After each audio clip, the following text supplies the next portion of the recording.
हिमालय की गगनचुंबी गोद में बसा एक ऐसा पावन स्थल जहां स्वयं साक्षात भगवान विष्णु योग मुद्रा में विराजमान है। उत्तराखंड के चमोली जिले में अलकनंदा नदी के तट पर स्थित है बद्रीनाथ धाम। इसे बद्री विशाल भी कहा जाता है, जो हिंदू धर्म के पवित्र 4 धामों का मुख्य केंद्र है। समुद्र तल से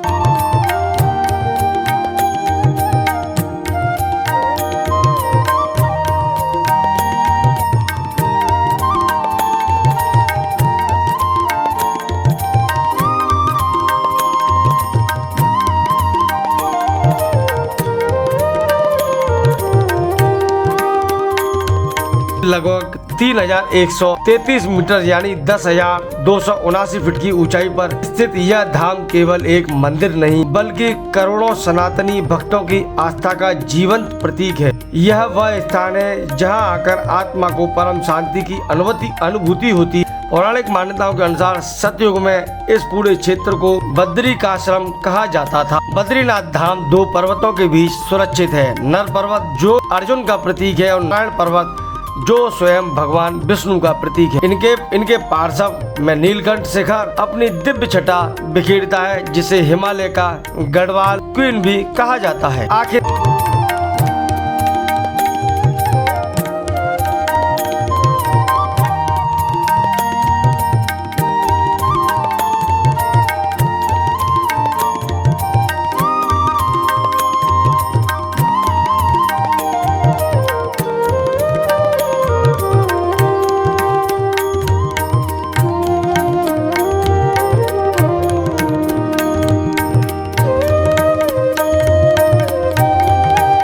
इस पावन धाम का नाम बद्रीनाथ कैसे पड़ा? इसके पीछे एक बेहद भावुक और दिव्य पौराणिक कथा है। शास्त्रों के अनुसार एक बार भगवान नारायण इस ठंडे हिमालय क्षेत्र में कठोर तपस्या में लीन थे।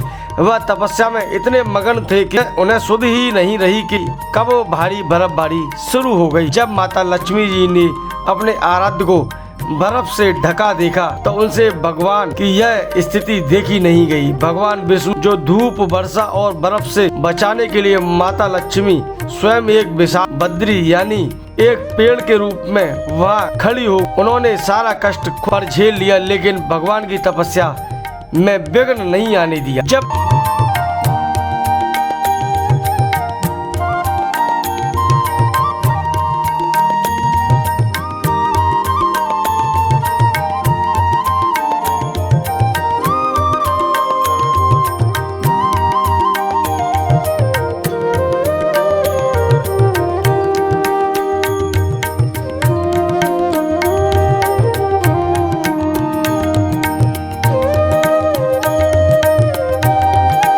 विष्णु की तपस्या पूरी हुई तो उन्होंने माता लक्ष्मी के इस त्याग को देखा। प्रसन्न होकर उन्होंने कहा, हे देवी, तुमने इस बद्री वृक्ष के रूप में मेरी रक्षा की, इसलिए आज से इस क्षेत्र को बद्री का आश्रम संसार मुझे तुम्हारे नाम के बाद यानी बद्रीनाथ के रूप में पूजेगा। एक और अत्यंत रोचक कथा शिव पुराण में मिलती है। मूल रूप से यह स्थान भगवान शिव और माता पार्वती का निवास था, लेकिन बाल रूपधारी भगवान विष्णु को यह स्थान इतना प्रिय लगा कि उन्होंने रोकर माता पार्वती का दिल जीत लिया और शिव पार्वती इस स्थान को विष्णु जी के लिए छोड़कर स्वयं केदारनाथ चले गए। बद्रीनाथ मंदिर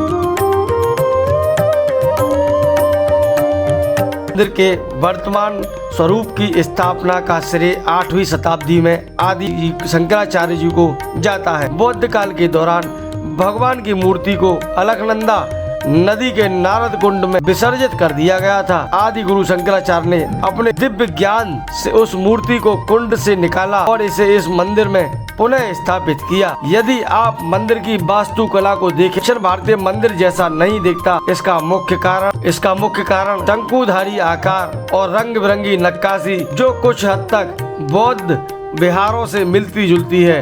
मंदिर के 3 मुख्य भाग हैं। गर्भगृह जहाँ मुख्य मूर्तियाँ हैं, दर्शन मंडप जहाँ भक्त कतार में खड़े होते हैं, सभा मंडप जहाँ मुख्य पूजा अर्चना और कथाएं होती हैं।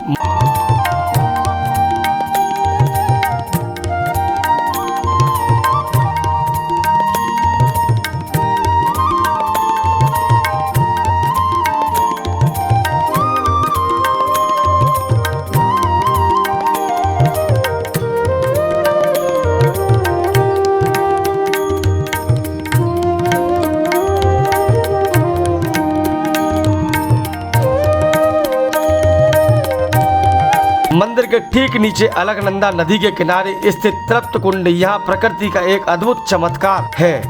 बाहर हाड़ कपाने वाली ठंड होती है, लेकिन इस प्राकृतिक कुंड का पानी हमेशा गर्म लगभग 45 सेंटीग्रेड रहता है। इसमें गंधक सल्फर की मात्रा होने के कारण इसमें स्नान करने से त्वचा के रोग ठीक हो जाते हैं। हर वक्त मंदिर में प्रवेश करने से पहले इस पवित्र कुंड में स्नान अवश्य करता है। बात करते हैं गर्भगृह के दिव्य दर्शन की। यहाँ भगवान विष्णु की 1 मीटर ऊंची काले शालिग्राम पत्थर की मूर्ति स्थापित है। यह मूर्ति भगवान की ध्यान मुद्रा में है, जो बेहद दुर्लभ है, क्योंकि आमतौर पर भगवान विष्णु क्षीर सागर में शेषनाग पर शयन मुद्रा में दिखते हैं। बद्रीनाथ धाम के कपाट साल में केवल 6 महीने अप्रैल मई से नवंबर तक ही खुलते हैं। सर्दियों में भारी बर्फबारी के कारण कपाट बंद कर दिए जाते हैं। भगवान की डोली नीचे जोशीमठ के नरसिंह मंदिर में ले जाई जाती है। कपाट बंद करते समय मंदिर के मुख्य पुजारी, जिन्हें रावल कहा जाता है, जो केरल के नूबी दरी ब्राह्मण होते हैं, भगवान को घृत कंबल घी में डुबा हुआ कंबल उड़ाते हैं और एक अखंड दीपक जलाते हैं। आश्चर्य की बात यह है कि 6 महीने बाद जब गर्मियों में कपाट दोबारा खुलते हैं तो वह दीपक वैसे ही जलता हुआ मिलता है और घी का कंबल बिल्कुल ताजा रहता है। माना जाता है कि इन 6 महीनों में देवर्षि नारद देवतागण भगवान की पूजा करते हैं। बद्रीनाथ धाम की यात्रा केवल एक भौगोलिक यात्रा नहीं, यह अहंकार को मिटाकर परमात्मा से मिलने की एक आध्यात्मिक यात्रा है। शास्त्रों में कहा गया है, जो जाए बद्री वो न आए ओदरी, अर्थात जो एक बार सच्चे मन से बद्रीनाथ के दर्शन कर ले उसे दोबारा माँ के घर में नहीं आना पड़ता, उसे मोक्ष की प्राप्ति होती है। तो प्रेम से बोलिए जय बद्री विशाल। अगर आपको बद्री धाम की यह पावन गाथा पसंद आई हो तो वीडियो को लाइक करें, चैनल को सब्सक्राइब करें और कमेंट में जय बद्री विशाल जरूर लिखें।